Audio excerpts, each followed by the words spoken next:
দল মত ধর্ম বর্ণ নির্বিশেষে দেশবাসীকে পবিত্র ঈদের শুভেচ্ছা জানাই। ঈদ মোবারক। বাংলাদেশ সহ বিশ্ব মুসলিমের প্রতি পবিত্র ঈদুল আজহার শুভেচ্ছা। কোরবানি শুধু পশু জবাই নয়, বরং লোভ লালসা, হিংসা, বিদ্বেষ আর মনের পশুত্বকে পরাভূত করার দীক্ষা গ্রহণের মধ্যেই নিহিত রয়েছে কোরবানির মাহাত্ম্য ও তাৎপর্য।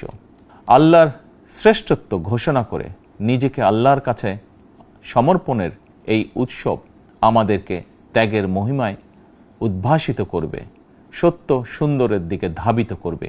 এটিই হোক পবিত্র কোরবানির অন্যতম শিক্ষা।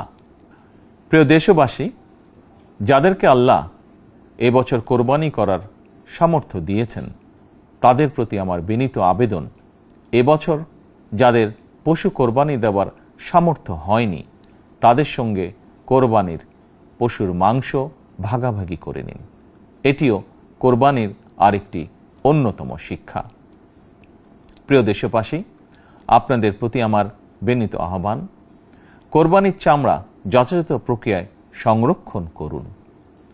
কোরবানির পশুর রক্ত ও বর্জ্য পরিষ্কারের ব্যাপারে পরিচ্ছন্নতা কর্মীদের সহায়তা করুন দয়া করে। যথাসম্ভব নিজেরাও পরিচ্ছন্নতা অভিযানে অংশ নিন সম্ভব হলে, যাতে কোরবানির দিনই সংশ্লিষ্ট স্থানগুলো পরিষ্কার পরিচ্ছন্ন করে ফেলা যায়। পবিত্র ঈদে কায় মনোবাক্যে আল্লাহর দরবারে প্রার্থনা, তিনি যেন আমাদের মাতৃভূমি সহ সমগ্র মুসলিম বিশ্ব ও মানব জাতির জন্য শান্তি, নিরাপত্তা ও স্থিতিশীলতা দান করেন।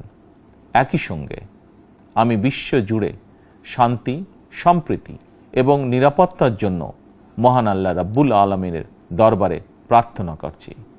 প্রিয় দেশবাসী, আবারও আপনাদেরকে ঈদুল আজহার শুভেচ্ছা জানাই।